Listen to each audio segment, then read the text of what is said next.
But she is a malignant narcissist who cannot get enough of herself while she simultaneously plays the victim. Harry just can't give her anything else anymore. He served his purpose. His purpose is over. He was born into a fairy tale, the golden-haired prince who once captured the world's heart. But now, that same prince looks like a man slowly fading behind someone else's shadow. Because something changed, something deep, unseen, and undeniably unsettling. She will take her royal kids, who can still go by prince and princess, and find the billionaire. The smile that once lit up every room now feels forced. The spark in his eyes is gone. And the man who once laughed at royal rules now seems afraid to speak without permission. And I think he's slipped from what was the natural person who everyone in Britain loved and saw the smiley. What happened to Prince Harry? How did the world's most rebellious royal, the soldier, the humanitarian, the free spirit, become the quiet, cautious man we see today? Some call it love. Others call it transformation. But psychologists are calling it something far darker. The woman who destroyed her in-laws' family, whose own family doesn't like her, whose the in-laws obviously don't like her, the public doesn't like her. The chilling signs of narcissistic abuse. Once you start connecting the dots, the isolation, the personality changes, the emotional exhaustion, the truth behind Harry's story becomes almost impossible to ignore. This isn't just a royal love story gone wrong. It's a step-by-step blueprint showing how even the strongest, most adored person can be slowly broken down until they forget who they once were. It was planned from the beginning. She denied being interested in the royal family, which she totally was. I know someone who knows the ex-husband who said she had a vision board with Prince Harry on it. Stay with me, because by the end of this video, you'll see 10 shocking signs that suggest Prince Harry might not be living the dream, but surviving the most subtle and dangerous form of emotional control. And once you notice it, you'll never look at those royal smiles the same way again. It always starts quietly, not with arguments or dramatic scenes, but with slow, deliberate separation. At first, it looks like boundaries. Then it turns into distance, and finally, isolation. For Prince Harry, that distance began the moment his world started revolving around one person. Friends who once filled his life with laughter suddenly stopped showing up at events. And he's abandoned family, country, and all his friends to be with this woman. He'll want to go home. All right, a bold prediction for the year ahead. Old army mates, wedding guests, even loyal royal staff, everyone disappeared one by one, replaced by new faces loyal only to the new dynamic. All my life, you know, and then Oprah Winfrey had met them once. She was a guest. The Clooneys, the guests. I mean, never met them before, but they were the guests. And, you know, I thought to myself, this all... To outsiders, it looked like independence, a man breaking free from the palace to live life on his own terms. But true freedom rarely means cutting everyone else off. Beneath the surface of privacy and new beginnings, there were whispers of control, subtle, quiet, and invisible. He believed that when he met Meghan, she whispered into his ear, a 36-year-old mature woman whispered into his ear, "Harry, you and I could change the world." Experts on narcissistic relationships say this is how dependency begins. You're told that others don't understand you, that family doesn't support you, that only one person truly does. And eventually, the victim believes it. Harry, once surrounded by brothers in arms and bound by royal duty, became an island. Harry came from this very busy world of the royal family with lots to do. Even in his spare time, he could play polo and do whatever he wanted. Even his once unbreakable bond with William began to fracture.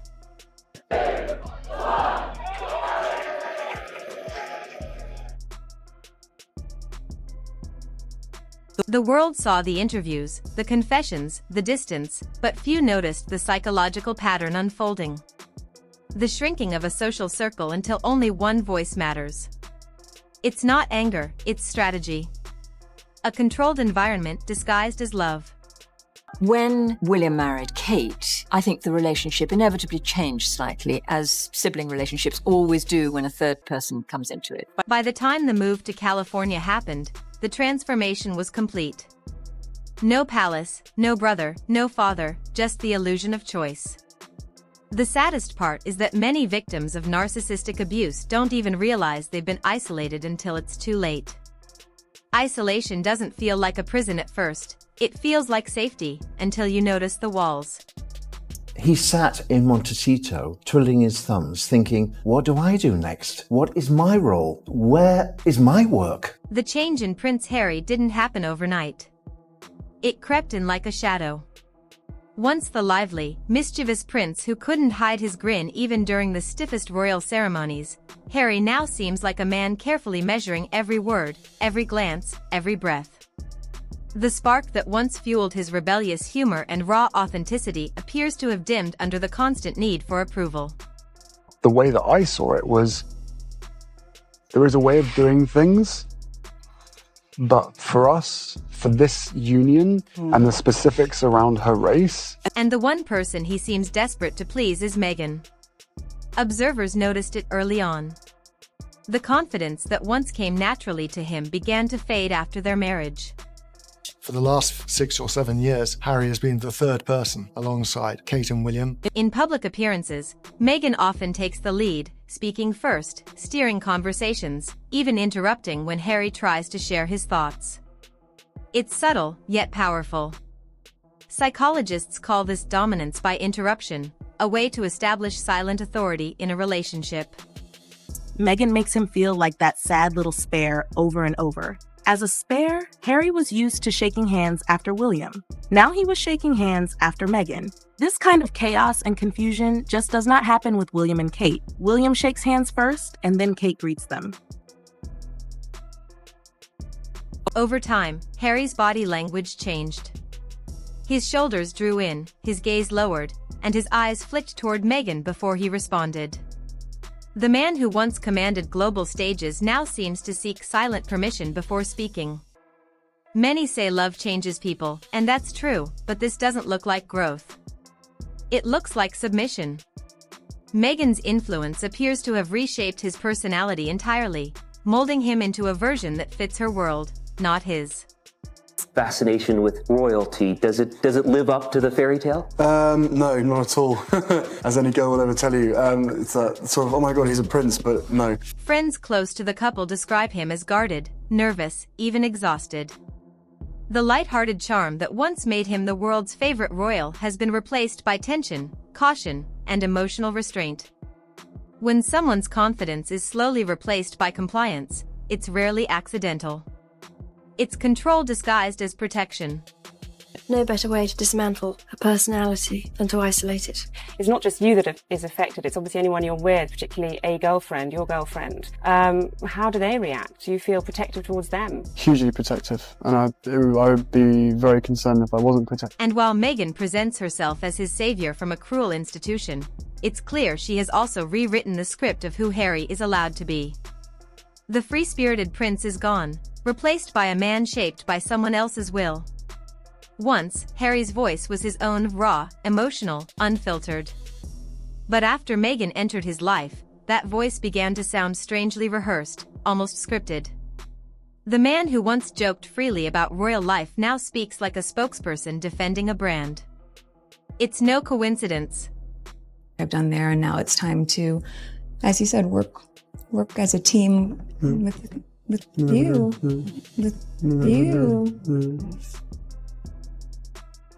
Meghan, with her background in media and her carefully crafted public image, has mastered the art of narrative control.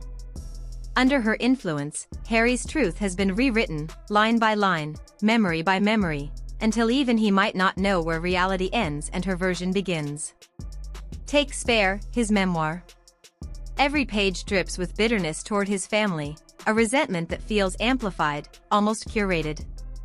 Meghan's fingerprints are everywhere, from the emotional tone to the rebranding of their escape as liberation. And I don't think he heard Meghan's voice. I think he heard his mother's voice. Friends of the royal family whisper that Meghan encouraged Harry to share intimate details, not for healing, but for strategy. To her, every confession was currency, every private pain a public weapon. What was once sacred became content. When Harry sits beside Meghan in interviews, his words often mirror hers, same phrasing, same emotional framing. It's as if her narrative has merged with his identity. That's a hallmark of manipulation. You don't just control someone's actions, You reshape their memories until they align with your version of the truth. Harry, being a simple soul, has easily changed to suit Meghan's agenda.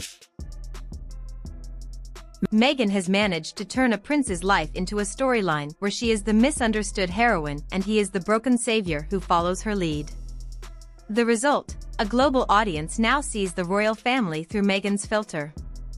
Harry's credibility has been sacrificed for her version of events. What was once a family dispute has been reframed as oppression. And the most dangerous part, he believes it. That's the power of a narcissist's narrative.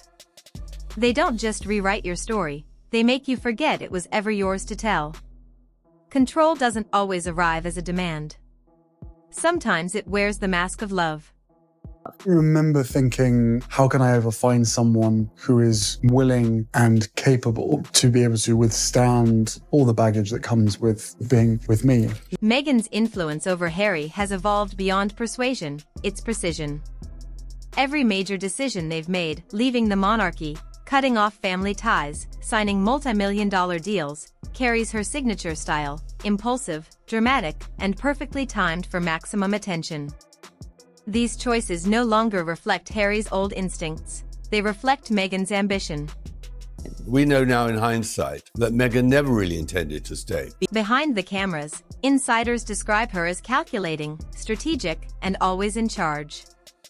She decides where they appear, what they say, and who is allowed into their orbit. When Harry speaks out of turn, Meghan's subtle corrections, the quick glance, the gentle interruption, re-establish control. That dynamic isn't partnership, it's dominance disguised as concern. And I travelled the world with him, and I did really enjoy working with him. But, now I really don't care if I ever see him again, because the way he's behaved towards the king and our queen and his brother and his sister-in-law is appalling. Slowly, Harry has become a supporting character in his own life, orbiting around her spotlight. Even their freedom feels choreographed. The move to America, marketed as an escape from pressure, instead placed them under Meghan's total control. Far from family, advisors, and royal protocol, Harry's only anchor is her approval. Every decision now passes through her lens of image and influence. The world sees a power couple, but the balance is an illusion. Meghan leads. Harry follows. And that is the quiet tragedy. She would just engulf you and squeeze you as tight as possible. And being as short as I was then, there was no escape. You were there, and you were there for as long as she wanted to hold you. There was no escape. You were there, and you were there for as long as she wanted to hold you. I miss that. I miss that feeling. What began as love and liberation has turned into dependency and submission. Meghan didn't just free Harry from the palace, she built a new cage, wrapped in affection, locked with control, and sealed with a smile. You can see it in his eyes, the exhaustion no amount of rest can cure. The once confident, grounded Prince Harry now carries the weight of someone emotionally drained, constantly performing for peace. Behind every forced grin lies quiet tension, the kind that comes from years of walking on eggshells. And at the center of it all stands Meghan, charming in public, demanding in private, shaping every moment of his emotional energy around her needs. What does he do in America? What does he do all day there? I mean, we saw a bit of show where he feeds his chickens. But what else? I mean, it's Meghan. It's all Meghan on television, Meghan cooking, and Meghan making jam. I mean, Harry seems to be doing nothing over there. Friends have whispered that Harry seems drained, confused, and mentally fragile. His spark has dimmed, replaced by weariness. Meghan's relentless pursuit of media control, interviews, and public vindication keeps him in a constant state of emotional alertness. Every new controversy becomes his responsibility to defend. Every criticism of her feels like an attack on him. It's the perfect cycle of manipulation, exhaust the victim until resistance feels impossible. The constant pressure to protect Meghan, even from fair criticism, has turned Harry into a shield rather than a husband. Meghan Markle knew that, and she manipulated him because of that. Then, when she got everything that she wanted, right? His emotional energy is spent defending her, explaining her, and repairing her image, while his own mental health deteriorates. Therapy, emotional breakdowns, and visible anxiety follow him everywhere. But instead of helping him heal, Meghan seems to weaponize his vulnerability, using his openness as emotional leverage. Harry's exhaustion isn't just physical, it's spiritual. She has drained the prince who once fought for causes greater than himself, leaving behind a man too tired to fight for his own peace. Prince Harry has laid bare, once again, his trauma conforming as a royal. The Duke of Sussex's latest candid confessions were beamed live over the internet as he sat down with a therapist who offered his own diagnosis. The most devastating sign of narcissistic control isn't anger or manipulation, it's disappearance. Piece by piece, the person you once were is replaced by someone else's design. That's exactly what has happened to Prince Harry under Meghan's influence. The fun-loving, rebellious prince who once lived by his own rules now seems molded into a cautious, compliant version of the man she wants him to be. His identity, the soldier, the brother, the son, the free spirit, has been rewritten to fit her narrative of the modern royal rebel. Watch any of their interviews, Meghan speaks with confidence and control, while Harry echoes her words, often repeating her talking points as if reading from a script. It's as if he no longer trusts his own voice unless it aligns with hers. That's not partnership, it's psychological editing. The causes that have been very important to me, I can focus even more energy on, because very early out of the gate, I think you realize once you have access or a voice that people are willing to listen to, with that comes a lot of responsibility, which I take seriously. Meghan has turned Harry from an individual into an accessory to her brand. Even his appearance has changed, softer, more polished, stripped of the rugged authenticity that once defined him. Friends close to the couple describe how he defers to her in every conversation, seeking approval before speaking. Over time, that constant self-censorship erases individuality. Meghan's dominance doesn't just shape how Harry behaves, it shapes who he is allowed to be. She has rewritten his story so thoroughly that even he seems unsure where Prince Harry ends and Meghan Markle begins. And that is the cruelest form of control, not just silencing a man, but making him forget his own voice ever mattered. Somewhere inside the quiet, polished version of Prince Harry, the old spark still flickers, small, desperate, and fading fast. There are moments when his guard slips, a nervous laugh, a look of regret, a brief flash of the man who once defied royal convention with charm and courage. But each time that side surfaces, Meghan seems to pull him back into line. I just didn't want to be alive anymore. I then had a son who I'd far rather be solely focused on, rather than every time I look in his eyes, wondering whether my wife is going to end up like my mother and I'm going to have to look after him myself. That was one of the biggest reasons to leave. She doesn't need to shout or argue. Her power lies in quiet correction. A single look can silence him instantly. That isn't love, it's conditioning. Insiders claim that behind closed doors, Harry struggles between loyalty and identity. He knows the man he's become isn't the one he used to be. But every attempt to reclaim himself risks Meghan's disapproval. She has created an emotional paradox, convincing him that freedom means obedience and love means surrender. That mental tug-of-war keeps him trapped, torn between who he was and who she's told him to be. When he appears in public, that conflict bleeds through his expressions. His words defend her, but his eyes tell a different story, the story of someone caught in emotional captivity. Meghan thrives on that dependence. It keeps her in control. The more uncertain Harry becomes, the stronger her grip grows. The saddest truth is that he still believes he's choosing this life. In reality, Meghan has made sure every path back to himself feels like betrayal. And that is how she keeps him exactly where she wants him, torn, tamed, and trapped. I'm sure when Harry first met Meghan, the first thing he thought was, what an incredibly sexy, attractive woman. So when I got to meet Em, I was terrified of her being driven away by the media, the same media that had driven so many other people away from me. In the end, what we're witnessing isn't just the fall of a prince, it's the slow unraveling of a man who once had the world at his feet. Prince Harry's journey from freedom to fragility reads like a warning for anyone who has ever mistaken control for devotion. Meghan didn't simply enter his life. She reconstructed it brick by brick until the walls became invisible and the cage felt like comfort. What began as love turned into loyalty born of fear, dependence disguised as partnership. The cheerful, confident royal has been replaced by a man who smiles for cameras while silently struggling for air. Yet somewhere deep inside, the Royal Harry still exists, the soldier, the brother, the dreamer.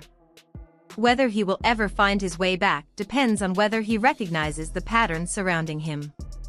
True love doesn't isolate, silence, or reshape you, it frees you. Until he sees that, the world will keep watching the tragedy of a prince lost in someone else's story. If you want to uncover how this story truly began, don't miss our previous deep dive on how Prince Harry was stunned after discovering Meghan's Soho House past. It reveals the hidden beginnings of Meghan's influence long before the world noticed the shift. You're watching Star Spotlight, where truth meets the untold. Subscribe now and keep your eyes open, because in the world of fame and power, every smile hides a story.